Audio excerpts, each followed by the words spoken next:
Welcome back to Dialogue 340. This is your guy Darren. We are here to talk about men's mental health. So we have so much, that surrounds that topic, right? We have all this, the taboos, the stigmas, right? Societal pressures, what it means to be a man. So we're gonna talk about that today, right? So first, I want to introduce everybody. So we'll go around here. Deshaun Bates, content creator slash model slash actor. And I think this is my second or third time back here. Thank you guys for having me. Thank you for coming back. Tariq McMillan, a professional counselor, and I own a behavioral health agency in the Virgin Islands. Which is? Greater Changes. All right. And it's your guy DJ SI from 101.3 Row FM. We here second time. It's good to be back. It's great to have this conversation. Thanks for having me back. I think everybody know this guy over here. It feels good to be back with Dialogue 340, and it's back to just having a serious conversation. Yeah. So, when we talk about men's mental health, I think we're at a crisis point, right? So, we have men that struggle in silence or out loud. We have, suicide rates. Unfortunately, we'll have to talk about that. That's also on the rise in contrast to women, unfortunately, but there's not a comparison.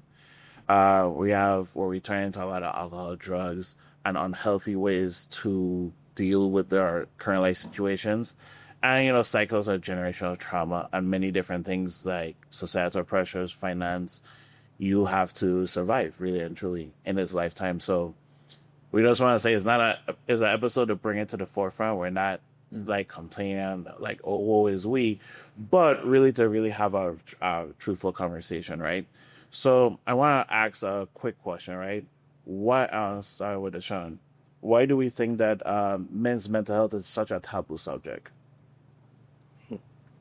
I think 70% of men, about 70% of men suffer from mental health. Starting from when they were younger, maybe the father figure wasn't there. And I know there's no ruffle some feathers, but a mom cannot raise a man. So you telling me to talk about my feelings and express how I feel, and then people just shut it down, or like it's not as important as a woman's feelings, that type of way. So men we just suffer in silence. So why do you think there's this contrast about emotional expression between men and women? Where do you think that comes from?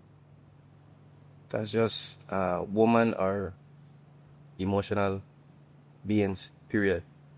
So you kind of raise girls up to express themselves more, while as a boy, he fall alone, like, oh, you good, man, you know what I mean, get up, dust off yourself, which you're supposed to do, you know what I'm saying, but I just don't feel like parents take the extra initiative when raising men, especially if the father isn't in their life or a male figure.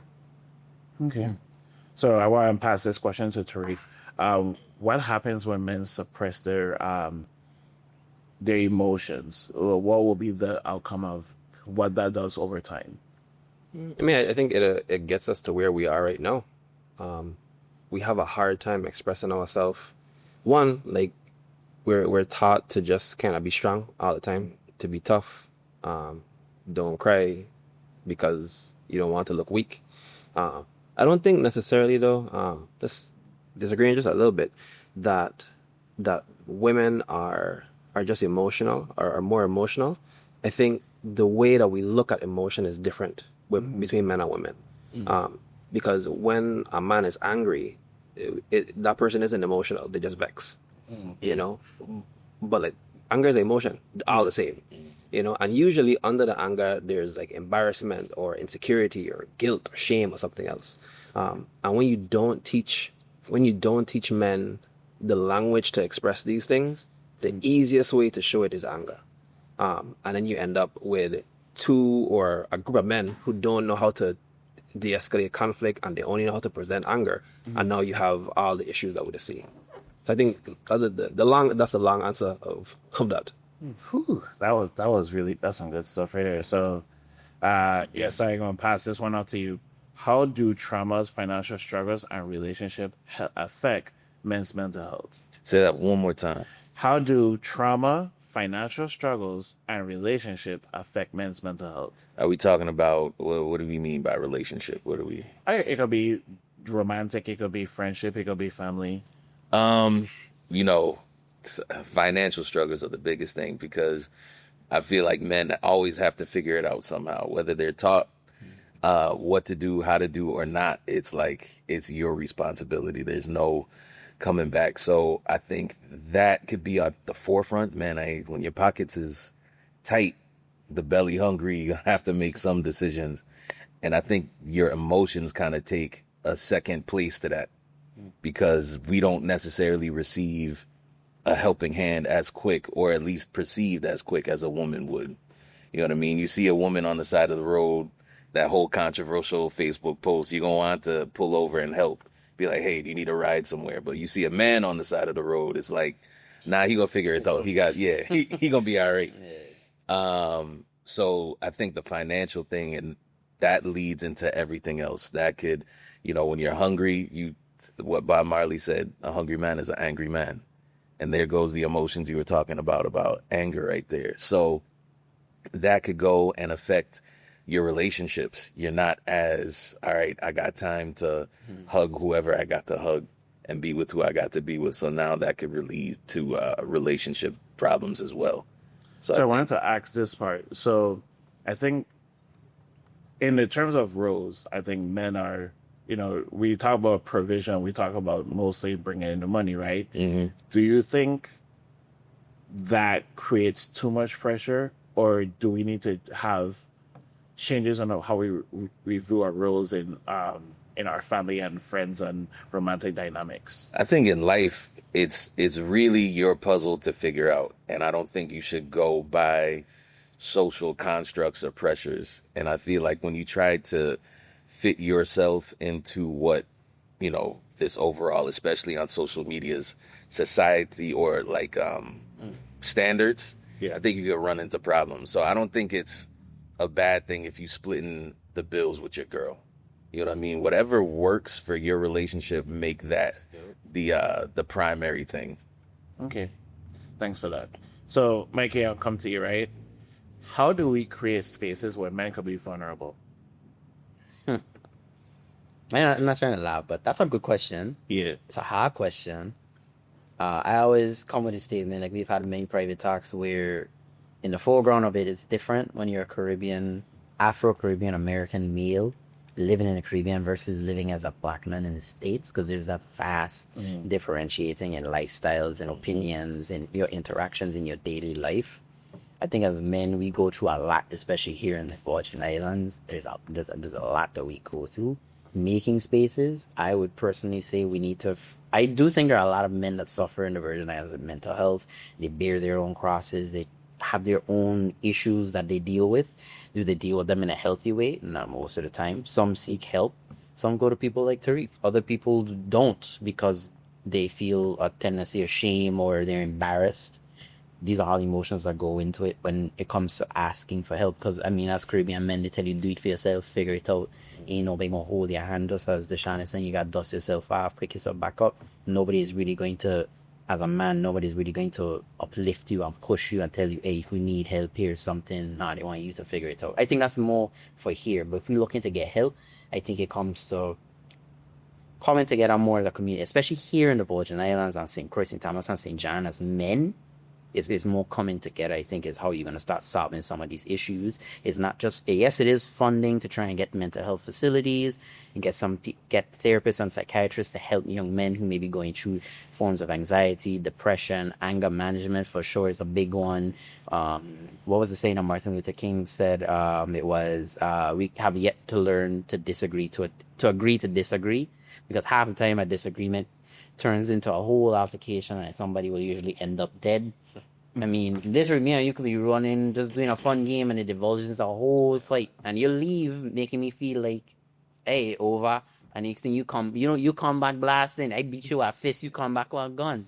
It's a whole mental health conundrum we have in the Virgin Islands. And I think if we came together more and started having conversations where we realize we have to increase the peace, we have to start coming together as men, because let's be real, I think we are tired of seeing our own brothers in jail constantly. Every day you wake up, somebody in jail, somebody getting arrested, somebody dead. I mean, while we've had multiple homicides over the last few weeks. Days. It's just days. Exactly. We just had one yesterday. So I think it's like, it begs the question, what a life is worth to a Virgin Islands man, especially. Learning how to de-escalate situation. We use the word de-escalate. We don't really use it very well, but we really need to figure out how to deal with that part of mental health. And it's not all the time is mental health, is knowing how to use your emotions correctly.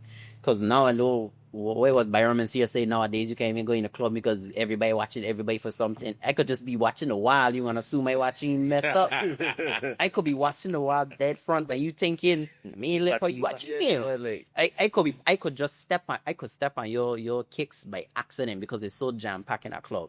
You gonna take it as they done exactly right for action because they say, why are you gonna step up on?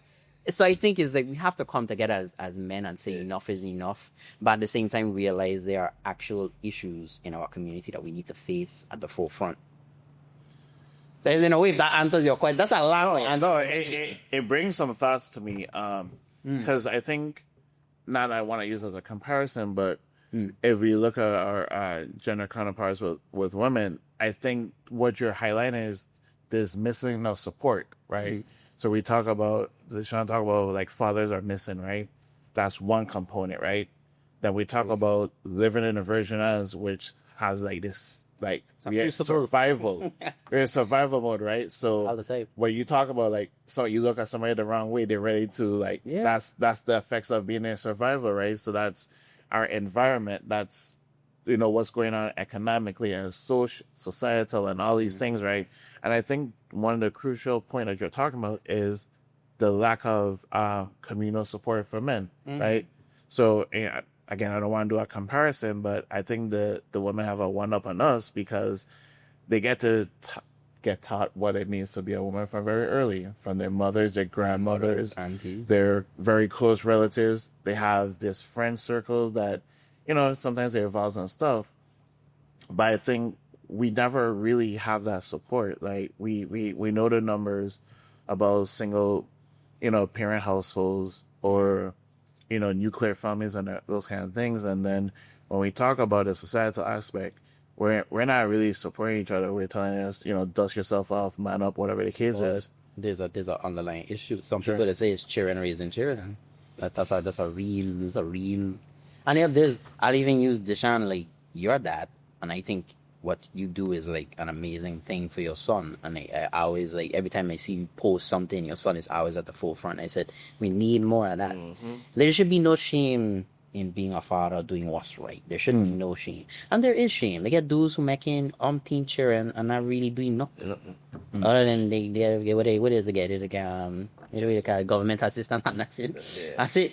Food stamp and we call it Medicare or whatever, right? But there should be no shame.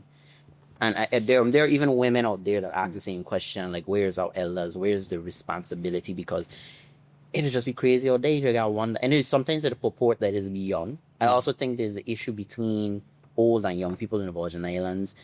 Old people tell you that our era was better, but that time is over. We have to start moving. Exactly. It's still in the mentality of this may be 19. This is the era that we'll be in, but now realizing the Virgin Islands is becoming an aging population. More young people aren't having as much children. More young people are moving towards different type of lifestyles. But at the same time, here in the Virgin Islands, like you said, it's survival mode 24/7. Whether you're plagued by governmental issues, policy issues, politics, gun violence, domestic violence, which is a big thing in the Virgin Islands lately. You notice I always get some case coming up with somebody having a domestic violence case. So it's like we are a melting pot of cultures. We have a melting pot of issues. So let me dive in deeper. So I want to pull this question to your side, right? So we have a lot of ground to make up, right? So we have to start moving forward, right? We can't lament what is or isn't there. So I want to dive back into the communal support, right? What can we do as men that we can start that communal support, that we support each other versus what's going on right now? Like no support and it feels like we're just against each other. How can we turn that around? Man, I got some advice a while ago and said it's the doing it that gets it done. So really holding yourself accountable to reach out to, you know, the friend, especially the strong friend that you may go to advice and be like, hey, are you okay? You crossed my mind. I just want to make sure that you're good. And on an individual level, you know, the one-on-one could turn into three. It's like, yo, listen, you know, Deshaun may have gone through something. Let's go pull up on he and just let's have a conversation to make sure he's good.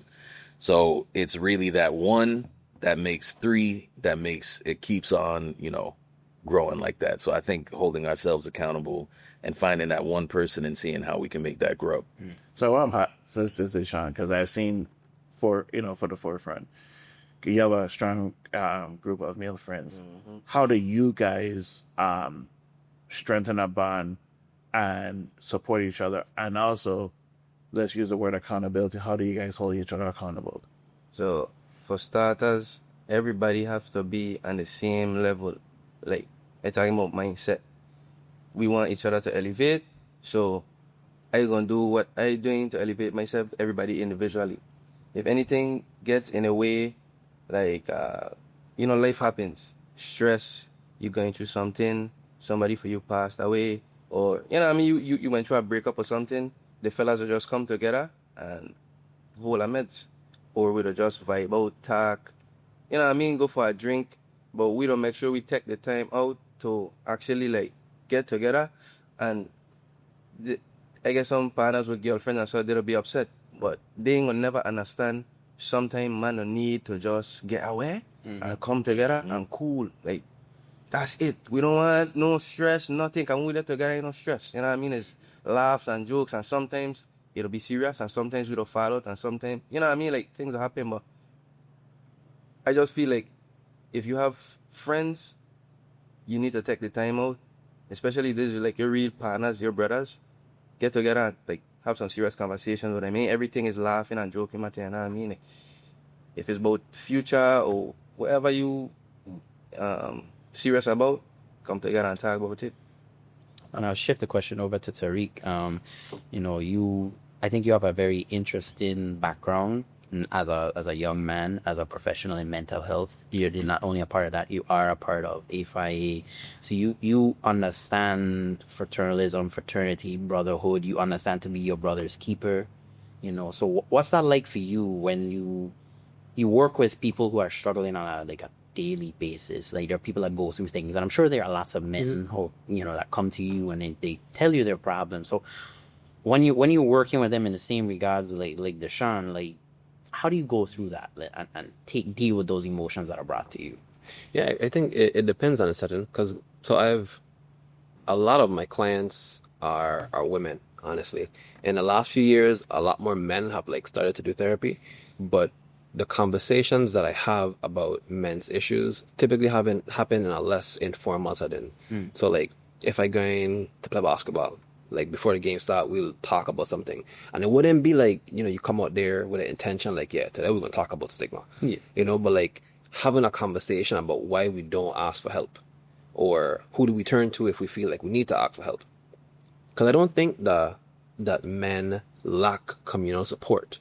I think we lack very often healthy beliefs and behaviors within that communal support, right? Because so on one hand, if you have a group of men who, let's say, is just, they're down the street, right? They're in street life, they doing whatever they're doing in street life, whatever that entails, that's still communal support. You know what I mean? But we ain't talking about how do we regulate our emotions versus, you know, just acting out and just crashing out on something. You know, and then in a different setting, I don't know too many men who don't have at least one or two male friends. But very often, and I'm sure, of course, there's, like, some, you know, I actually only have like one or two male friends. But how often are these men coming from very different upbringings that we don't, like, hold the same beliefs that are very unhealthy, right? I think someone brought up a point about men having a lot of children. And very often we're taught that, like, having sex with a lot of women is part of being a man, right? So, like, so those are the things that we come into these communal areas and we just disseminate all these unhealthy behaviors. and then there's not a whole bunch of accountability that goes around there. And then, we deal with the consequences, however those things fall out. So, it posed a question to me.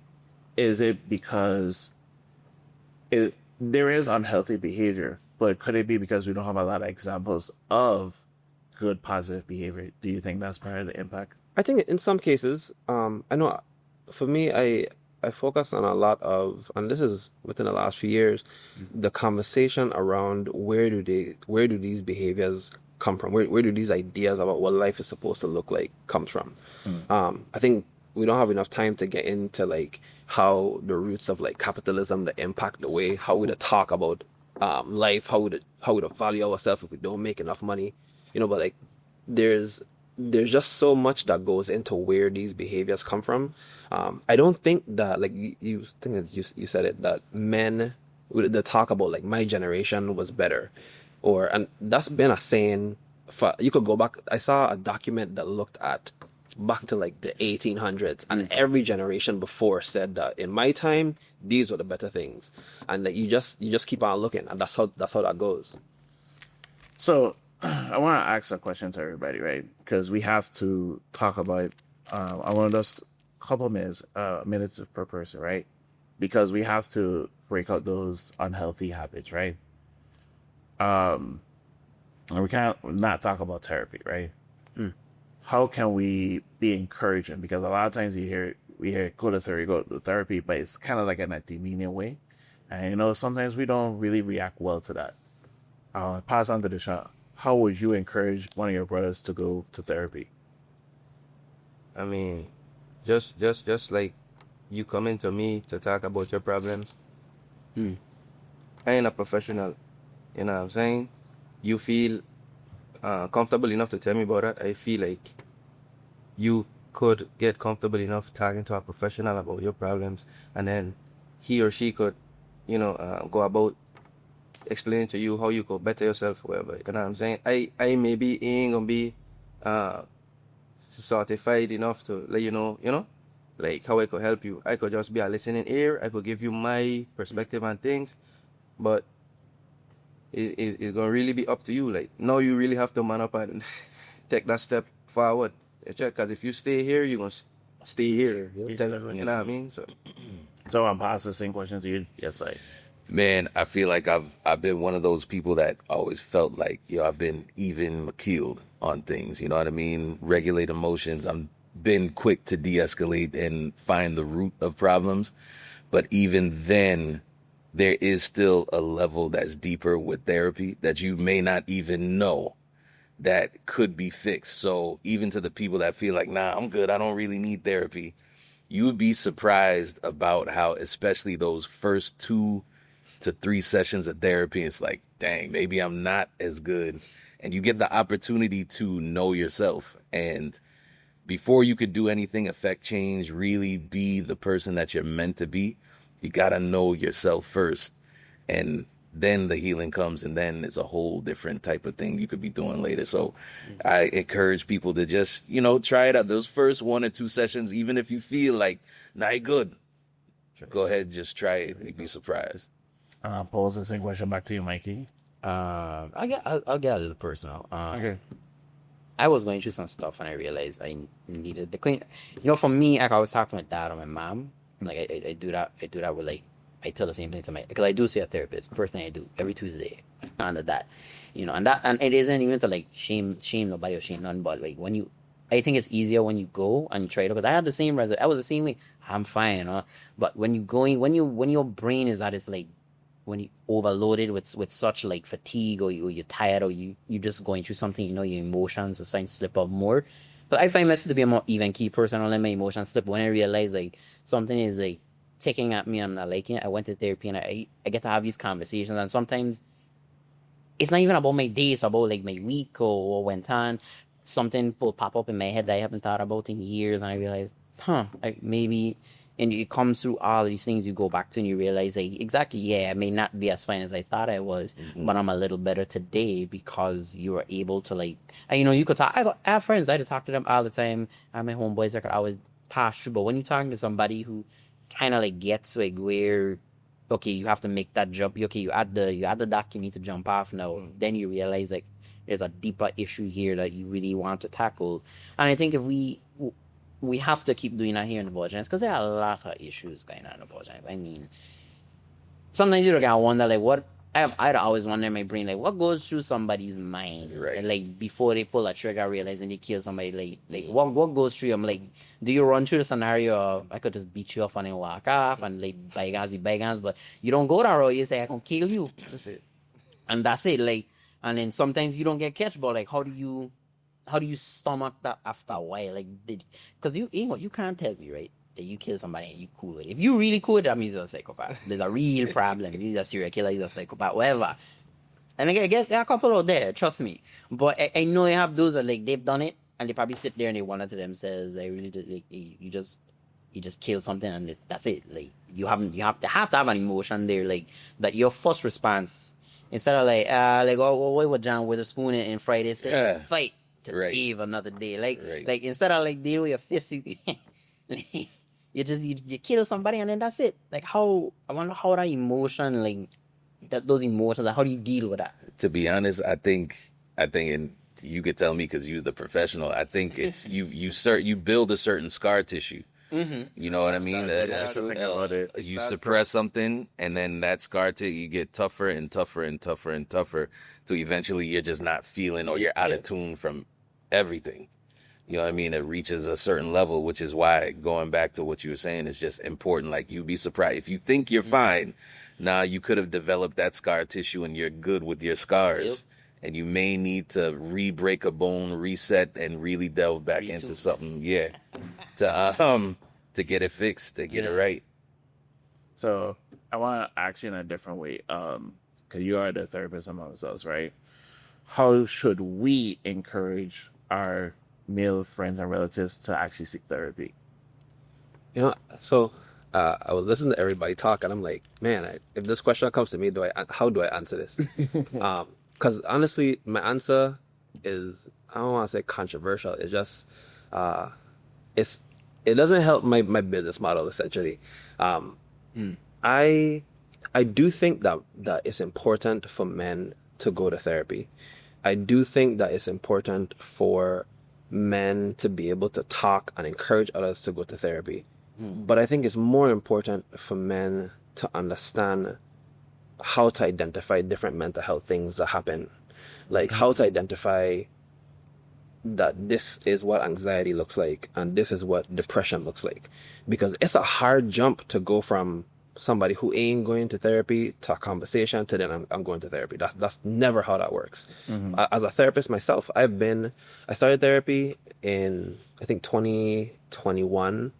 I did it for a few months, stopped, went back for a few months, and I've been thinking about going back to therapy for like at least 2 years now. But every time I reach to a situation where like, man, I should really go to therapy for this, I had to figure it out. Like I solve whatever it is, and there's this like false thing that happens. Like, well, I guess if I figure it out this time, I don't need to go to therapy. But then it'll come up again, and then like you solve it again. It's like, oh well, I guess I'm okay still. And then you realize that, man, this pattern is not okay. But it takes a lot to get into the door. I think it's a lot easier if men know how to actively listen, how to summarize and like say it back to their friend and like let them hear it out loud. Because most men, just because of whatever the barrier is, won't go to therapy.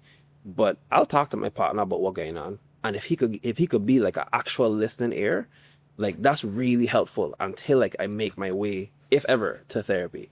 So that's why I said like it's definitely against like my bottom line. But at the end of the day, like having the communal support where there's healthy behaviors in there, I think that's way more impactful and probably leads to much more benefit than the individual man going to therapy. So you know what? I want to say this. I want to dive in more to that subject, but we're going to take a break. We want to thank Jolie for the space.